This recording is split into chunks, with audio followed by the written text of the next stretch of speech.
lies crawl to a table.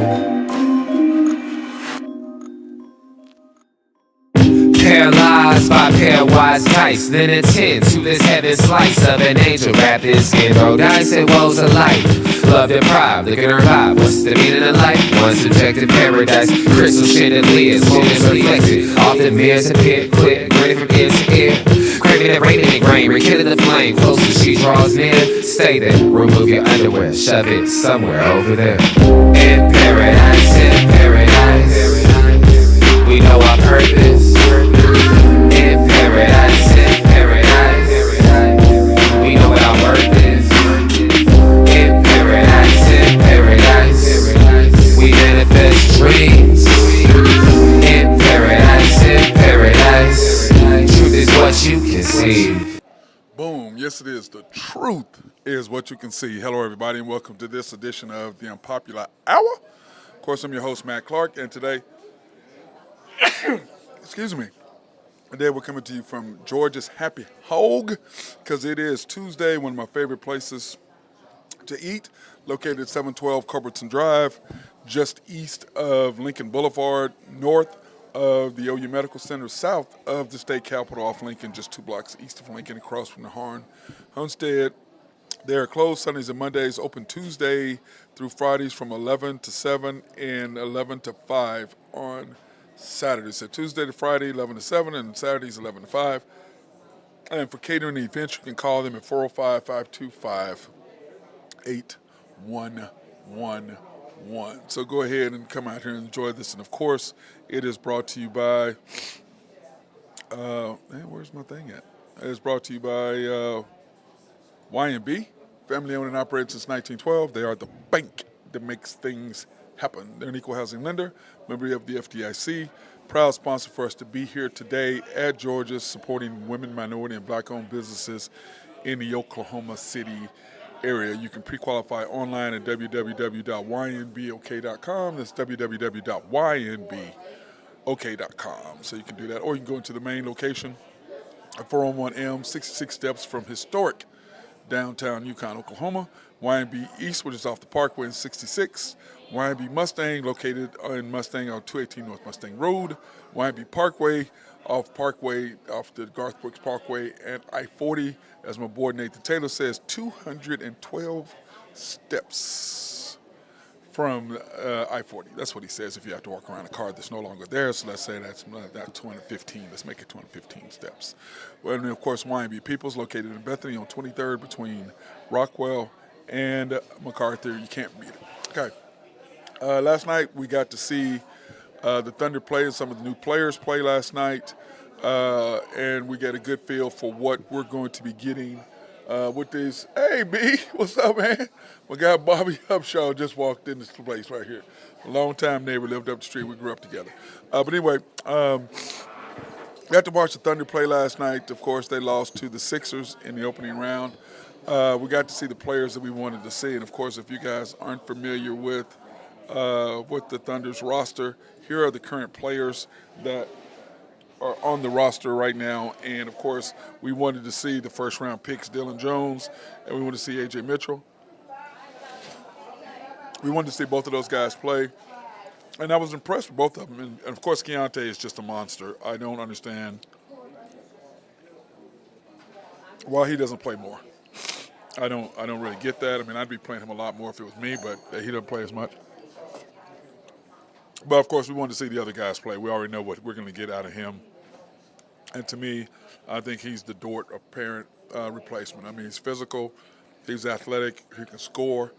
And the thing about him is that I don't worry about him going to the basket and doing something stupid and making a dumb play. So, sorry about that. I'm kind of eating my greens right now because, every Tuesday at Georgia's, they have they have greens every day, but every Tuesday they have mac and cheese, Tuesdays and Fridays. So I had to get my mac and cheese, and then, of course, I had to get my greens in. But anyway, here's the Thunder Summer League roster. You can see a lot of the players that we already know. And, I was sitting there listening to Thurl Bailey, which I'm like, dude, it cracks me up when you got guys who were centers trying to explain to you the game. Dude, you played in the era, and when I Thurl Bailey and I both were drafted by the Jazz. And, of course, he was on the team that won the championship when Houston should have won.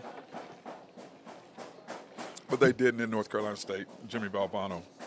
But anyway, I was just listening to him. I'm like, man, I forgot listening to him last year. I'm like, man. And then, of course, a center should never be a post, do post. I mean, you played center. You played with your back to the basket. You had no skill set at all, and yet they've got you announcing games and commentating and doing color commentary. That just wears me out listening to him. So, but anyway, I will say this. Drew's guy, Cormac Ryan from North Carolina, he missed his first 5 shots and then came out and made some shots. So he is a shooter, and that's one of the things that we are missing, even though we signed Isaiah Joe, which I didn't agree with. I mean, I know that Sam Presti is trying to keep the team together, keep the continuity. At least that's what I think he's doing, keeping the continuity together with the team. But, I mean, I'm just like, okay, he's fell off twice in the end of last year, or year before last, and the end of last year. So, to me, I don't really understand the deal. To me, him and Dort need to go. That's just me. You got a better player, and Caruso, and then you got some players you can move up. And plus, remember, next year's draft is going to be crazy. So, but anyway, this was the lineup last night. And when you look at the Thunder game, and of course I watched the game last night, the Thunder lost to the Sixers 102-92, and we went through a stretch. Excuse me. We went through a stretch where we missed like 12 or 15 shots or something like that. It was ridiculous.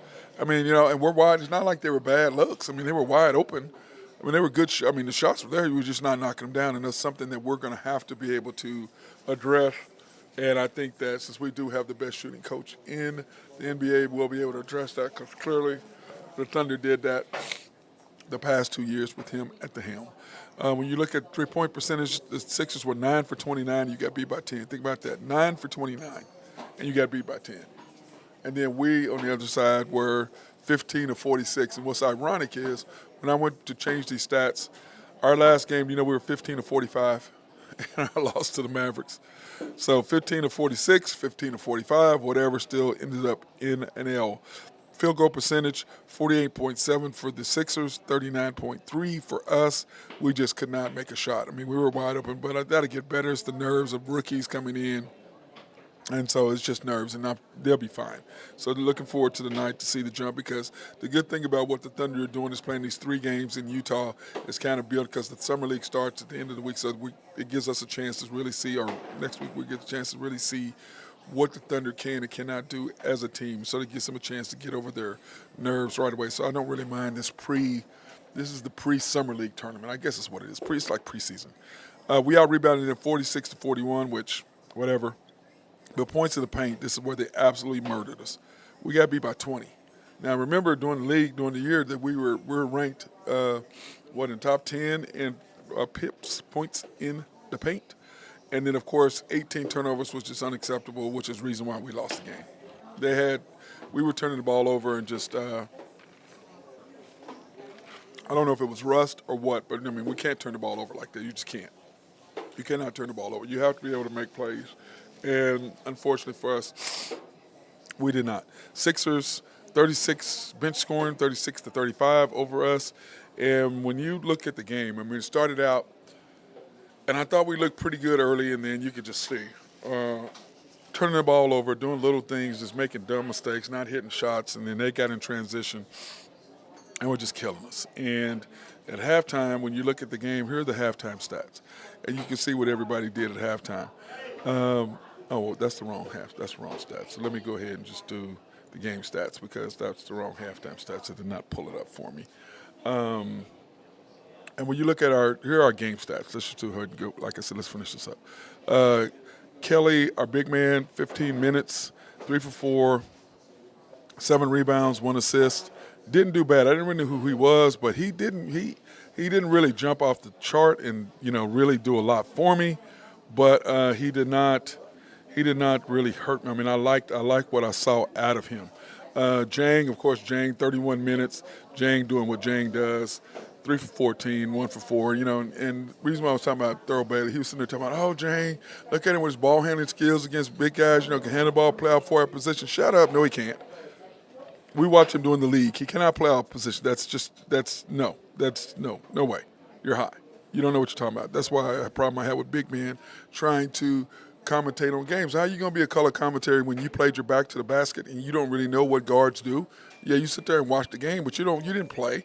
So, I mean, that's just ridiculous. And the thing with me is I played all positions. I played point guard 1 year at OSU. I'm the only guy that never played the same position 2 years in a row. Freshman year, I played shooting guard. Sophomore year, I played center. Junior year, I played small forward. And senior year, I played point guard for the first time in my entire life. So I have a pretty good understanding of how the game is played and all the different positions and where you should be. And the things that he says are just outrageous because we've seen Jang. Jang is a project. We gave up 3 first-round picks for the guy. And this is his, second year in, and I'm just like, I still don't see it. I mean, he's a good spot-up shooter. Other than that, he can't defend. He's still skinny. Maybe 2 years down the road, maybe. But, I mean, I just think you took a flyer on a guy overseas, and we know how Presti loves overseas guys. But anyway, 10 points, 6 rebounds, 5 assists, 2 steals. He played a decent game. But 3 for 14 shooting against rookies, and you're a second league player, and you played some games in the NBA in the league, and then you're on the G League team, so you should be killing these guys, not just going 3 for 14. Like I said, Jones played 32 minutes. I like the kid. He had 9 points, okay, and he was 4 for 11, 1 for 5 from 3. But he had 9 points, 10 rebounds, 7 assists. I thought he played really good. He really surprised me. But the one thing that we saw was that he's got to work on his shooting, which I think that in a year from now, I think he'll improve that. And I think he'll improve some this year. But that whole year with our shooting coach next year, I think that's when the dividends will really pay out for him. This year, I'm just kind of going, okay. Flagler, I mean, he's the same player he was last year. He had 18 points. He just doesn't do anything for me. He just doesn't. And he hasn't. And he just, 6 for 15, shot 14 threes. Okay. He just doesn't do it for me. I'm sorry.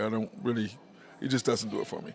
And then, of course, AJ Mitchell, 14 points, 6 for 10 from the field, 2 for 4 from 3, with 3 rebounds and 4 assists. He impressed me. I like the kid, okay? I didn't know what to expect from him because I had never seen his tape. And I watched him, and I was like, okay, I like kind of what I see. But, of course, tonight I'll be able to look again and watch again tonight. And then tomorrow night we'll really see what they do. And plus, remember, tomorrow night is the big game that we all want to really see. And then KJ Williams, which, of course, is our guy's favorite guy. Nathan Taylor's favorite guy, KJ Williams, the center. He played 18 minutes, 6 points, 6 rebounds, 1 assist. He did pretty decent, 2 for 5. I can't complain about what he did. He played okay. I'm not overly impressed. I'm not depressed. I mean, he played okay. I don't have any problem with what I saw out of KJ. And then, of course, Keontae, 22 minutes, 3 for 7, 12 points, 0 for 2, 6 for 8 from the free throw line. Got to the line quite a bit, was moving without the basketball, finishing at the rim. 3 rebounds, 1 steal, 1 block. 4 turnovers. Yeah, he was trying to do too much with the ball, but once again, we have a developmental coach trying to develop players, which is what you kind of want to do, but at the same time, I'm over the developmental stuff. Let's just go play. Let's get us somebody in there. Let's get us a coach in there that knows what the hell he's doing, and we can go play. That's the way I look at it, and that's just kind of my feelings on it, but it is what it is. So anyway, I liked what I saw out of the Thunder overall. One thing we got to do is take care of the basketball, and those are some things that I think we really, really need to address, which I'm sure that they will in their coaches meeting. But like I said, overall, I like kind of what I saw. I liked what I saw out of Dylan Jones. I like what I saw out of AJ Mitchell, the 2 first-round 2 picks we got. I liked what I saw out of them as developmental players. But like I said, Dylan Jones, I mean, I just like him. He's long. He's athletic. If some guys like, Nathan said, some guys can make some shots, he'd probably had a triple-double last night or close to it. So I liked what I saw out of him first game. Tonight I'll be a little bit more watchful on what he does and what he doesn't do. Like I said, I'll be interested to see how that works out tonight watching him play again. So and remember, the Thunder, of course, play tonight. Let's pull up their schedule so you'll see what their schedule is this week. I know they play tonight. Here's the schedule. Of course, we lost last night, 92 to 102. We played the Jazz tonight, 8 o'clock on ESPN2. That'll be interesting to see that game. But anyway, looking forward to watching us again. Again, a better evaluation, and hopefully my internet will be fixed at the house so that I can do the show tonight, or I may just go somewhere and do a remote broadcast of the show is what I might do. The game's at 8 o'clock. That means it won't be over with till 10:30, so now I have to do it at home. And then, of course, the Grizzlies tomorrow night, 6 p.m. on NBA TV. And, of course, the Thunder and not the Thunder. Well, I guess it's Thunder. Is it Thunder? Is that what we are? Or we're the Thunder? I guess we are Thunder. This is Team Canada with Lou Dort and SJ on the team. And, of course, they play the USA team tomorrow night. And that game is going to be fantastic. I can't wait to watch. And I was listening to some people today, and we were talking about the different players and who's going to start and who's not. And, some of these guys that are reporters, I'm like, what are you talking about? And it just amazes me how some of these people have these podcasts or they have these, their own TV. And I'm like, what the hell are you talking about? You are insane what you're saying. Talking about LeBron not starting or KD not starting. And I'm just going, KD and LeBron, to me, you start KD, LeBron, Steph, Joel, and Jason Tatum. That's your starting five right there, because now LeBron James is basically your point guard. Steph Curry is not a point guard, no matter how many people want to make him a point guard. He's not a point guard. He's a shooter. He's a shooting guard. He's not a point guard. And it's just ridiculous that people try to make him out of a point guard. He is not a point guard. He's a shooter. So what he does, he's not a shooter. He's a scorer. There's a difference. Remember, shooters are guys like on our team. Kevin Durant is a pure scorer. He can take the ball off the bounce, which means the dribble. He can score off the dribble, or he can pull up and shoot. LeBron James is a scorer. Steph Curry is a scorer. Joel Embiid is not necessarily he's a scorer because he catches the ball and he can shoot the mid-range. He can knock down the three. He can take you to the dribble. He's not really a dribble guy, but he can take you out. But he catches you in the post. It's over. He's going to get that jab, step, and pull up. And Jason Tatum is a scorer. Anthony Edwards is a scorer. Devin Booker is more of a shooter than he is a scorer. Anthony Davis is the big man on defense, but he's more of a scorer because he's inside. I'm going to call big men more scorers than shooters because shooters are the guys just catch and shoot threes. Bam Adebayo, he's just a defensive guy. Drew Holiday is more of a defensive guy who can score if he needs to. Kawhi Leonard is a two-way player again. He can score, he can shoot. He's a scorer is what he is. And then Tyrese Halliburton is more of a shooter than he is a scorer. He will catch and shoot, and he will distribute the basketball, but I wouldn't necessarily count him as a scorer. I'd call him more of a shooter. If you put my feet to the fire, that's kind of how I look at that. And so, the first round, you got Vegas tomorrow night. And, of course, that's where they're playing right now. They're practicing in Vegas right now, so that's where they're practicing. So the thing is this, Cooper Flag, I was at the barbershop last week? I was at the barbershop last week. And they were discussing Cooper Flag. And I was like, Cooper Flag can play. I said, by the way, he's the only non-college player invited to the game because, remember, he's a high schooler. He's going to be a freshman. Next year, just like when I played for the USA Junior World Team, Sam Perkins was the only high schooler on our team. All the rest of us were in college. And he was the dominant player. And I was trying to explain to these guys how good Cooper Flag is. I said, this guy can do everything. Now, I was watching the highlights of him today. He did play good from yesterday, but for them to go, he dominated. Dude, he had a pull-up jump shot over Anthony Davis. Okay. I mean, he kind of defended on the backside. Well, actually, what happened is Anthony Davis jumped and then went by him while he was shooting a shot. He was sitting there looking and then had to run and get back because he didn't get back in transition defense. But, of course, the announcer painted it a completely different way. What happened is he took the shot. Anthony Davis just gave him a deal and went right on by him. And had it been a better pass, Anthony Davis would have caught the ball and scored on the other end. But it wasn't a great pass and it hit the rim.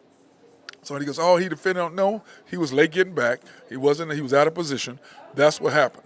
But once again, when you got guys trying to break down a game who have no idea what the hell they're talking about, that's what he saw, which was not at all what happened. Then, of course, Cooper knocks down a wide-open three-point shot in the corner. Okay, good.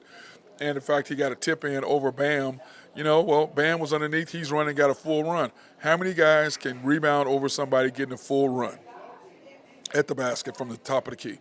And it's a tip up and the guys underneath just going up. How many guys can do that in the league? A lot. And Cooper Flagg's only 6'8", 6'9", but is he a talented player? 100%. Do I like him? 100%. Is he a beast? 100%. And, but for him to sit there and go, well, he was the only young guy and he came in, he held his own. Okay, first of all, it's a scrimmage. These guys aren't going hard. They aren't trying to embarrass the kid. They're trying to give him as much confidence as possible. They're not trying to D him up, really. I mean, they are, but they're not. I mean, they're just trying to make sure they don't get hurt. And they're just trying to get past. They ain't trying to really. Let me give you guys a little secret. When you're playing basketball, and I'm gonna turn the camera on so you guys can see my face here right now when I talk about this. I'm gonna give you guys a little secret here. When you are warming up and you're playing, okay, you're not going 100% in these scrimmages. You're just trying to figure out where everybody's at. Okay, where do I move? Okay, if you move here on defense, I need to go here. Okay, if this happens, you're figuring out where everybody's position is because you guys are new playing together. So you got to figure out where the guy's going. Okay, if he does this, okay, what am I going to do? So you got to practice with each other. So these guys aren't going 100 all the way out. They're just kind of going through the motions. They are playing probably 85, 90%-ish, somewhere around there. And the reason why I say that is because I've been there. And when we were doing the same thing, we weren't going 100%. We weren't going full speed. Now, were we going hard? Yeah, but we still weren't really going hard. Okay, because we knew pretty much at first, when we first started practicing the first 2 weeks, we were going hard at it because we're practicing trying to get ready. Now, once it got down to we knew where everybody was going to be and the order of everything, then yes, it slowed down to now I understand where you're going to be, I'm going to be, because you got to get your fives together. You got to get your group of 5, and you got to get your group of 8, you got to get your group of 10, okay? So these 5 are starting, these 3 are going to play with these 2, or these 2 are going to play with these 3. However you figure out your rotations, which is what our coach, the Thunder coach, is terrible at. He's terrible at rotations. He's terrible at lineups. He's terrible. And no matter how much you like him, you can't discount, you can't push that away. He's terrible at it. He just is. And there's no and I like the guy as a developmental coach. I think he's fantastic. As a guy to get us to the next level, he makes too many mistakes with his lineups. He gives away too many possessions. And if I said many, many times, in the playoffs you get 8 to 10 less possessions a game. So you have to be more careful and more valuable. Each possession is more valuable. You can't give away 2 or 3 like what kills Westbrook in the playoffs. He gives away possessions. I know y'all love him. I'm not a fan of him because I'm trying to win. That's what I'm trying to do. I'm trying to win. Hey, give me somebody who's going to win the game. I'm trying to win here. Give me players who can fit together. Give me W. I don't want just because I like you. I like you, but hey, you ain't give me what I need. Hey, you out. I'm trying to win. And that's how I look at things. And when you look at what Cooper Flagg did, he was fantastic in that 18-second clip. Well, then let's look at who he was guarding. What did he do on defense? Didn't show none of that. Let's see how many times he actually scored. There was only 3 buckets he got. He hit down a wide open shot. He had a jump shot of him, and he had a tip in. So he had 7 points. Was that 7 points? What do you do the rest of the thing? So you can highlight and you can fix things however you want to. That's not how I do it. I'm going to break down the complete aspects of the complete story of the game. This is what happened. This is what you did. This is what you didn't do. Just like with the Thunder last night. Daniel Jones, I really like. He didn't shoot the ball really well, but I like the way he played defense. I like the way A.J. Mitchell moved without the ball. I like his shot, the way he shot. It's like he's going to be better tonight, I'm hoping. Both of them will be. I think the Thunder as a group will be better. I mean, you're moving the ball and you're getting what you want, but you got to be able to knock down the shots when you're open. And I think that will come. But I'm still inside presence. I just, the Kelly kid, I don't know if I like him after one game. I'm going to have to wait and see, and I'll know more after the Summer League. But after I see him these first 3 games, I'm going to be able to tell you everything, who I like and who I don't. Because after 3 games, you're going to know what the hell's going on and what's not, who can play and who can't. You're going to know after 3 games. You're going to know. You're going to know what you got. It's just like us watching us in Summer League. I mean, when we were watching the preseason last year. This is what the coach is going to do. He's going to cost us games because of his lineups. He's going to do this. That's exactly what the hell happened. You can tell. But when you're just listening to whatever the Thunder tell you, and you're not trying to be objective and you're not trying to see what's going on, yes, you're going to have a sort of view of what's happening. Me, on the other side, that's not how I look at it. I want to know what we're doing. I want to know what our goals are. I want to know what the aspirations are. I want to know what we're playing defense, who's putting the ball in whose hands, when, where. Just like J-Dub was at the game last night, because his brother got drafted by Utah, so he was there hanging out with his brother, watching Summer League, and then him and Dagnall were over there talking. I'm like, that's Dagnall's boy. And I'm going to tell you once again, if you pick J-Dub over SGA, if you're idiotic enough to think that J-Dub has more upside than SGA, you have no idea about basketball. You have no idea what the hell you're talking about. This guy is back-to-back first-team All-NBAs.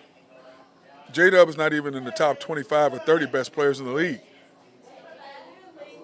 So I don't understand what you're saying after year two, what he's going to be. I'm like, you're crazy. You're crazy. It's not happening. After year two, you look at what SGA was doing. He was excelling, getting better, finishing out plays, doing what he needed to do, just getting better, making us better and better and better. Now, of course, he played with Chris Paul, and he had Schroeder playing with him. So, yeah, that made a huge difference. But when you look at what the Thunder and how this progression of this young man and what he happened, do the Clippers regret taking Paul George over him, giving him up for Paul George? Hell yes, they do. But that's what happens when you do stuff like that. If you make dumb decisions and you make all it takes is one bad decision, one bad bringing one guy and getting rid of one guy. The Thunder have never recovered from Kevin Durant. And you can get mad at Kevin all you want. I'm not mad at Kevin. I don't blame Kevin. I did the same damn thing. I have no problem with what Kevin Durant did. Zero problems. Y'all do. I don't. I have zero problem with what Kevin Durant did. I've been pissed off too. I done went F you Thunder too. I did the exact same thing. You gonna pick him over me? You want Russell Westbrook over me? Then take his ass. That's exactly what he said. That's exactly what he did. Now, after that, does Kevin Durant make dumb decisions?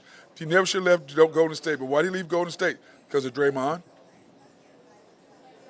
Draymond didn't want him on there because Draymond became irrelevant. The only reason why Draymond was relevant because he's one of the big three. When Kevin Durant came, he was no longer relevant. It was him, Clay, and Steph. Draymond was an afterthought. He got rid of KD. That's what he did. He's just like Russell. They're the same type guy to me. They're selfish. They're about themselves. And without somebody else around them, Draymond, I like Draymond, but he can only play for them. He can only play for Golden State. He can't play for nobody else. Russell can only play for Oklahoma State, the Thunder. Why? Because of Sam Presti allowing him to do what he did, giving him the keys to the kingdom, giving him the key to the city, and all the rest of y'all did the exact same thing. I was done with him. I wish to this day had you got rid of him instead of Harden. Because if you keep Harden over Westbrook, you still have Durant. You have people flocking on Oklahoma City. You have them flocking. Because to me, in the playoffs, they're the exact same player. They're nowhere to be found in the playoffs, neither one of them. Westbrook is going to cost you games because of his style of play and his lack of his terrible decision making. Here's what's going to happen. And that's just the facts. So let's go ahead and take a quick break. Then we're going to come back and finish up and talk about the USA and finish up my discussions about them. But we want to take this opportunity to thank our sponsors. SRB, if you have needs for a new complex that you're building, hey, they can lay it out for you, make sure it doesn't flood, and make sure everything runs properly. If you have a dam in your neighborhood or if you have a water treatment plant in your city or county, hit these guys up. They're fantastic at doing those things that need to be done. Collaborative Logic, if you have needs for computers or software. In fact, they came in to get some stuff done with me today, and it has my internet had everything to do with AT&T. Had nothing to do with my computer. So hopefully AT&T has fixed that. I called them, and so hopefully they get that done so we can do the show tonight. That's tonight. That's why we couldn't do it last night is because of that. Oak Grove Trucking, if you have needs for dirt, rock, or sand to be moved, hit my guy Jose up, Jose Fierro or Adrian Fierro over at Oak Grove Trucking. They can take care of you. YNB, family owned and operated since 1912. They are the bank that makes things happen. They're an equal housing lender, member of the FDIC, proud sponsor for us to be out here to support women, minority, and black-owned businesses. And, of course, we are here at Georgia's Happy Hog today because of YNB. So you can pre-qualify online at www.ynbok.com. That's www.ynbok.com. Or you can go into the main bank at 401 Elm Street, 66 steps from historic downtown Yukon. Or the YNB East location off the Parkway and 39th Expressway of 66th Street or US 66. YB Mustang, 218 North Mustang Road, YB Parkway, which is off Garth Brooks, and I-40, 215 steps from I-40 to the Parkway branch. And of course, YB Peoples, located in Bethany on 23rd between Rockwell and MacArthur. You cannot miss it. And Shelter Insurance, the Mark Pemberton Agency, located 4609 Southeast 29th, Dale City, Oklahoma, 405-670-2424. Open Monday through Thursday, 9 to 5, Fridays, 9 to 1, closed Saturdays and Sundays. Probably serving the Middale area since 1982. It's 1982. That's how long it's been serving. And of course, like I said, we are at Georgia's Happy Hog today. And you gotta love Georgia's. I love Georgia's. Located 712 Corporation Drive, just east, 2 blocks east of Lincoln, south of the OU Medical, south of the state capitol, north of the OU Medical Center, across from Harn Homestead off Lincoln. For catering and events, call them at 405-525-8111. They're closed Sundays and Mondays, open Tuesday through Friday, 11 to 7, Saturdays, 11 to 5. Cannot miss it. So, now back to the USA team and what they're doing. Like I said, I cannot wait for tomorrow because the game against Canada and SGA Lou Dort. And when you look at the Canadian team, this is who they've got. They've got SGA, they got Jamal Murray, they got Lou Dort, they got R.J. Barrett, they got Dylan Brooks, and they got Kelly Olynyk. They got Nico Alexander Walker, who's, of course, SGA's cousin, who plays for the Minnesota Timberwolves. They have Trey Lyles. I mean, they got Dwight Powell. They got Nembhard. I mean, their squad is loaded. They have, 8? Let me see, 3, 4, 5. That's 10 NBA players to have on the team. I mean, they're loaded. They're absolutely loaded. Now, the thing is, they have 16 players. The USA only has 12. And a lot of these countries have 16. Germany has 16. And I was just, man, that's a lot of players. But this Canadian team, remember, they beat us in the Worlds last year for 3rd place. Now, this is the difference. I did not like the team we had, and I was live talking about that, how I didn't like the team, and it was brought up because they were getting killed. J-Dub was killing them, and so was Cade Cunningham. They couldn't deal with those guys, and I just did not like the USA team. I'm like, I don't understand you guys. I don't get it. I mean, these guys, I didn't understand what they were doing with this team. I just didn't. I didn't like the way the team was put together. And of course, they got beat and did not medal. And of course, Germany won it all. And this is Germany's team. You know, you got Schroeder, you got Daniel Theis, and and then you got Franz Wagner and his brother Moritz. Both of them play for Orlando. So, and of course, Franz Wagner is one of our boys' best. He loves him. And he just loves him. Nathan Taylor, he loves Franz. He said, we should have drafted him. I said, you didn't know Franz was going to be what he was, so we would have drafted him. Come on now. You didn't know what he was going to be. But anyway, Germany, nice squad. And when you look at that, remember, they beat us and they went on and won the World. So that's their team. But this Canada team, when you look at who they have matching up against who we have, and remember our team versus their team. So with our team, you know, you got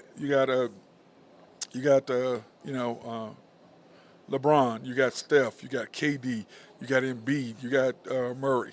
You got Jason Tatum. Then you have Anthony Davis, you got Anthony Edwards. So you look at that squad and you look at this. So I'm going to match our first 10 against their 10. So you got SGA, Dort, Jamal, R.J. Barrett, Dylan Brooks, Kelly Olynyk, Nicole Walker, Trey Lyles, Dwight Powell, and Andrew Nembhard. Okay, that's their 10, right? Okay, now here's our 10. KD, LeBron, Steph, Joel, Jason, Anthony Edwards, Booker, Davis, Bam, Drew. Those 10, if you don't count. So you got to think, okay, of these 12, who's going to sit the bench? Probably Tyrese Halliburton is probably not going to play a whole lot. And then of that next group, who's not going to play? Is that Devin Booker? You know, because Kawhi's going to play because you got to have people who can defend. And that's part of the problem that the USA had. It was the being able to defend on the wings because the Europeans, they play more basketball where they pass the ball a whole lot. So when you look at them passing the ball a lot, who is going to guard who? So when I look at this team, I know that if it was me, and I'm thinking what guys who are not going to play a lot, okay? I'm not going to play Tyrese that much. And depending on who their guards are it's going to be between Drew and Kawhi. I mean, Drew and Devin Booker. Kawhi's got to play simply because of his defense. Kevin Durant's got to play because of his scoring, because the one thing that hurt us too was outside shooting. Well, we got Steph Curry, we got KD, we got Devin Booker, we had Drew Holiday, and we've got Anthony Edwards, not that great of an outside shooter consistently. So, but you got KD, you got Steph, you got Drew, you got Holiday. So you and Devin Booker. So you got shooters. Then you got to worry about your bigs. We got two of the best bigs in all of basketball: Anthony Davis and Joel Embiid, and then Bam Adebayo is one of the best defenders. So we're good there, and that's part of what I think Steve Kerr learned as coach in the Worlds. What do we need? You have to be able to defend the perimeter, because they pass the ball a lot, so you got to be able to switch, which this team can do very easily, switch out on everybody. So you can do that. Now, Steph Curry, you want him to get around, because the last thing you want is Steph Curry matched up on a big down low in the paint. So you want to switch out high, and then switch back as when you can. So you want to keep Steph out of play. But Steph is one of his players, so he knows how to put Steph in the right place to make Steph a defender. So he knows how to keep Steph out of trouble. So when you look at this team, and you look at what we're going to be able to go against that, the 10 that I talked about from Canada. I mean, let's face it, SJ going to do what SJ does. So forget all that. He's going to do what he does. Then you have, what is Dylan Brooks going to give you? Because remember, Dylan Brooks against the USA, what did he have, 38 or 40 against us? Because he was just unconscious knocking down shots. Are you going to count on him to continue to do that? Hell no, you're not. So I'm not going to really worry about that. But the question is bigs. Kelly Olynyk's a good big player. So what do we do for the USA? Well, different combinations you can go. I was looking at somebody not starting Kevin Durant. Are you out your damn mind? Of course you're going to start Kevin Durant. You're going to start LeBron. You put LeBron at the point. You have Steph at the 2. You have Jason at the 3. You have Kevin Durant at the 4. And Embiid at the 5. They all can defend. They all can get out there. Now, Joel is a big man, so he's going to be a little rough, but you can defend him and help him out. So that's what you got. And then you come off the bench. If you pull KD out, you pull LeBron out, you can put in Anthony Edwards. And when you pull Joel Embiid out, you replace him with Anthony Davis. When you pull out Steph Curry, you replace him with Devin Booker. Okay? I mean, and you pull out Jason, you can replace him with Kawhi. Really? Or do you leave KD out and you leave LeBron in and you play him with Anthony Edwards? So you go Anthony Edwards and you go LeBron and AD and Kawhi and Bam, or Devin Booker. I mean, the opportunity, the options for the USA is so unlimited on what they can do and who they can bring in and who they can keep back. The opportunities and the options are unlimited. So tomorrow night at 8:30 will be that game. And we play at 6 o'clock against Memphis, the Thunder do. And I'll say, which Thunder team are we watching? We watching the G League Thunder team at 6, which we got to, or do we wait till after the USA-Canada game and do the show after that? So that's the question about tomorrow night. I'm trying to decide, and you guys probably can help me on what y'all think we should do.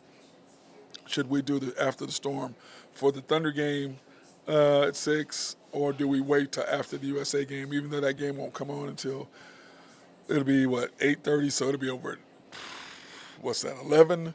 So we'd be on at 11:15, so that's a little late on a Wednesday night. And so we talk about it, of course, on Thursday. For sure we'd be talking about it on Thursday. And then, of course, the next game was USA versus Australia in Abu Dhabi. And, of course, it's solo 5 days because we'll probably leave the USA probably will leave on the 11th and then fly. So you have a whole nother day. So you're going to be there on the 13th, basically, before you can have practice. So you'll practice the 13th and the 14th. And then you play on the 15th, have a walk around against Australia. And Australia's got a nice team, but they're little, and we should dominate them pretty easily. And then, of course, on the 17th, we come back and we have Serbia, which is on Wednesday. So Monday we play Australia. So we play Wednesday night, then we don't play again until Monday, which I said we'll probably practice Saturday, Sunday, and get there probably Thursday or Friday. I'd say we'd probably leave Thursday. If I was him, I'd leave Friday. Give them a day of rest, kind of get everything, get your treatment on Thursday, then leave on Friday, have that day off, come back, practice on, have a good workout on Saturday, practice, come back, play a little bit on Sunday, or practice a little bit on Sunday, walk through on Monday, play Australia that night, then turn around on Wednesday, and you got Serbia. And, of course, Serbia is one of those teams that, they're big, they're physical. The jokers on that team, they play together. They play together years and years and years, so they know each other, how they move. They know how to pass the ball. They understand the referees. They understand the game because they play European-style basketball. So they understand completely what to do and what not to do.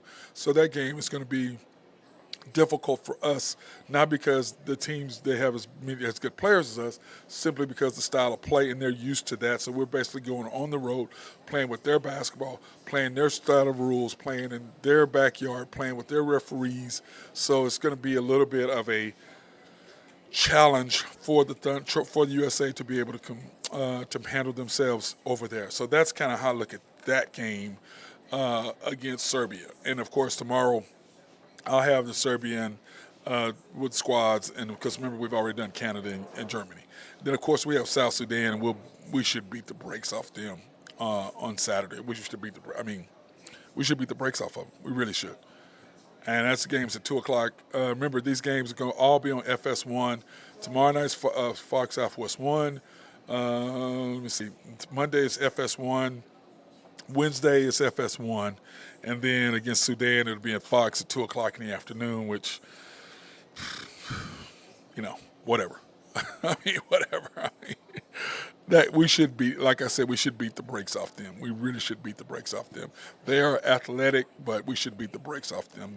I don't mean that bad, but we should beat the brakes off them. Then of course Germany game. Remember, it's fitting that we start with Canada in the showcase and we finish with Germany, because these were our last two losses in the Worlds. Lost to Germany, then lose to Canada. And I think that's interesting that we played the last team that we lost to, which was Canada, for third place. Then the last game we played before the Olympic Games start, we played Germany, who's a team that put us into the third place game, beat us in the semi. So I think that's interesting how that works out. And plus, remember, Germany won it all, and Schroeder was playing out of his damn mind in that game. So he just killed us, and of course he did. He won the championship, and they did what they did in Germany. So that's going to be interesting to see those two games. But like I said, tomorrow I cannot wait to watch SGA and Lou Dort and Dylan Brooks and Olynyk and R.J. Barrett and Jamal Murray go against the USA players, because they all know each other. I mean, you look at this team. I mean, who don't you play? Because you remember, how many guys are from the West? Let's look at the West squad versus how many is from the East on this USA team. Kevin Durant, West. LeBron, West. Steph Curry, West. Joel Embiid, East. Jason Tatum, East. Anthony Edwards, West. Devin Booker, West. Anthony Davis, West. Bam, East. Drew Holiday, East. Kawhi, West. Tyrese, East. 7 of the 5 players are in the West. But now, we talked about this a little bit yesterday, and I don't know how it came through, because we were having issues with my internet yesterday for whatever reason. I don't know if it had to do with the hurricane. And by the way, I hope my grandson and my daughter-in-law have their electricity on. I need to call them when I leave here to make sure they got their electricity on, because they're in Houston. And I left right before, and it was insane on Sunday, and I can't even imagine what it was like, because when I left, they were getting the first part of the hurricane when I left. That's when it started, and then it finished at 4:00. So it went from noon Sunday to 4:00 or 5:00 Monday, and with huge winds, and it was just a mess. So, but anyway, so when you look at this and you look at that game and the matchups, who's going to go against who? What are they going to be able to do? I mean, you got Jamal Murray. He's used to an SGA, so they got. Let me see. Let me pull up their roster and let's see how many of those guys are from where. Okay, SGA West, Jamal Murray West, Lou Dort West, R.J. Barrett East, Dylan Brooks West, Olynyk West, Alexander West, Trey Lyles West, Dwight Powell. I think he's still the West. So what is that? 7-2. 7-3, 7-3. So, but anyway, I mean, when you look at the squad that they have, I mean, this is going to be, and plus, the USA has got, and I don't mean this bad, but if you play hoops, then you know exactly what I'm talking about. Okay, I'm trying to say this in the nicest way that that I can say this. When you're playing in a game and you get beat by a team that you know that you're better than, okay? Or wait, they didn't get beat by that. Okay, we got beat by a team that was better than us, okay? Now that team is basically the same team that's played together except for Jamal Murray. Jamal Murray, as you remember, he quit last year in the Worlds. He did not play because injury, whatever reason he came. I just think that he got there and realized he didn't fit in. So anyway, he did not play. And they have the exact same team that they had from last year. Now, you look at our team, we basically have nobody. I think Tyrese Halliburton is the only guy from, I don't even know a band player. I need to go back and look at that, and I'll go back and check that for tonight's show and tomorrow's show. I will go back and check for that so I can give you guys the exact deal. But Tyrese Halliburton is, I think, the only person I know that was from last year that played on that team last year, because I know Anthony Davis didn't play, I know LeBron didn't play, I know KD didn't play, I know Devin Booker didn't play, I know a lot of these guys didn't play. So I think that the Olympics versus the Worlds are two different things. And they were talking about the USA team this year being the best, the greatest assortment of talent ever. I'm not going to disagree with that whatsoever, simply because you look at this team and you look at what this team was doing and what this team was able to do as a collective group. Now, he did say how many of these guys are Hall of Famers. This is potentially all Hall of Famers. What the hell are you talking about? There's only for sure three Hall of Famers for sure on this team. Possibly four, and that is KD, LeBron, Steph, maybe AD, maybe Embiid. But you only got three for sure. Now, Embiid definitely is one of the best players, no doubt, but he can't stay healthy. But is he still a Hall of Famer? Maybe MVP. AD, possibly. But when I look at the Dream Team was older. And let's face it, the Dream Team fostered or started what we're now facing in the NBA. They're the ones that started European players starting to get better, getting them excited about basketball, not playing soccer. And that's what happened. They incubated. They were the fathers of today's European players. They got people excited about it, which allowed players to want to play, and then that made the USA what it is today. I mean, the European players what it is today, based on what happened back then. Okay? That's what happened. Plain and simple. That's what happened. And so the team in 92, what they basically did was they said, okay, the USA said, we're tired of getting beat. We're going to go over here and smash everybody. And they did.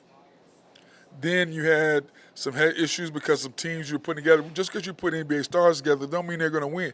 You have to have the right group of players. You got to have people who can defend the wing. You have to have people who can shoot the basketball. And you got to have bigs. That's what you got to have, because what do the Europeans do? The Europeans play on the ground. They do not play in the air.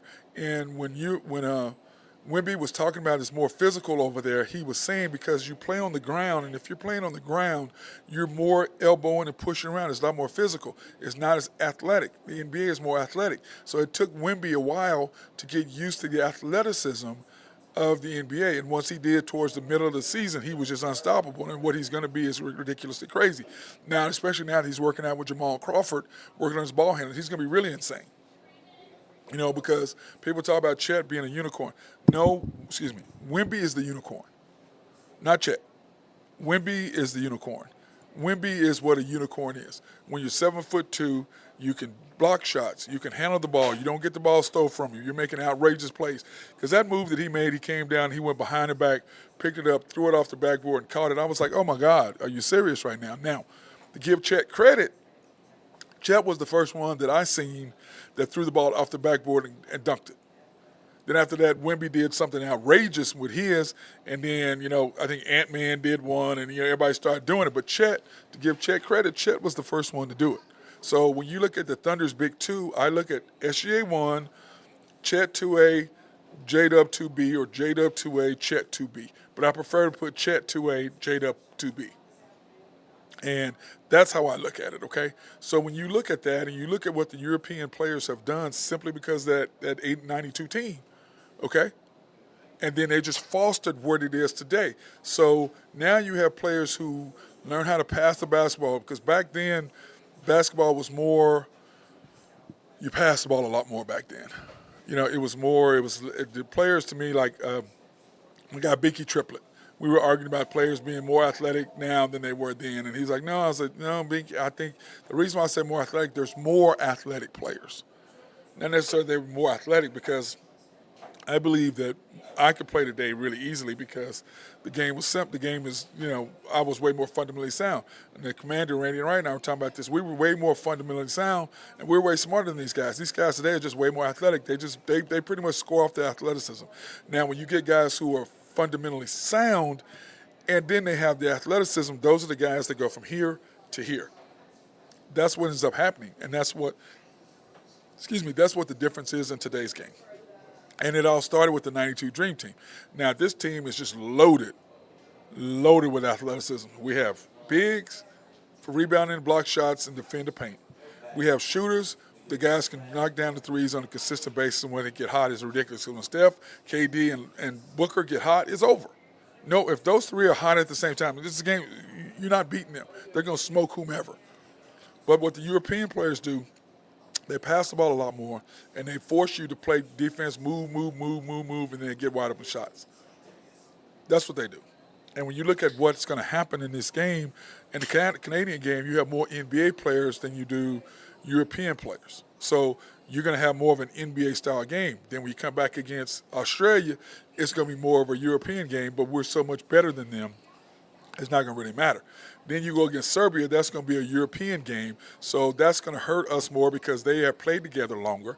They understand each other. They know, like I was saying earlier, part of when you're playing early in when you're getting together as a group and you're playing, that's why Cooper Flagg did what he did on his couple plays. That's nice. But as a defender, I'm trying to figure out, hey, man, where are you moving? This situation, where do you move? Where am I moving? There's communication. So when we're playing, the more we play together, the more we know. And you look at the Thunder, that's why that group of SGA, Kaysen, Wiggins, Isaiah Joe, and Jay Will, and then when Chet came in there, that's why that 5 and 6 played together so well because they understood what everybody's role was. The ball was in SGA's hands. They didn't have to worry about it being in the coach calling some sort of play for J-Dub to get the ball. They knew the ball was going to be in SGA's hands, which means, number one, he's going to make a play to try to score. If he doesn't, he's going to kick it to one of those guys for a wide open three. You got Kaysen who could shoot. You got Jay Will could shoot. You had Wiggins who could shoot. You had Isaiah Joe who could shoot. You have Chet who could shoot. So everybody's shooting perimeter shots, and you got the guy. If they don't give him the ball to be able to score, he's going to hit one of them for an open shot. That's why that group was so successful. That's why that group, we made runs every single time. That's why I'm pissed about the coach. In the fourth quarter against Dallas, why the hell you didn't put that group? You had those group in there. They made a run twice. And in the fourth quarter, when the game on the line, you didn't make any moves. Take J-Dub out for 2 minutes. I know that's your boy, and you're trying to help, whatever. Screw all that. Give me a coach who understands the damn game is trying to win. Win game 6.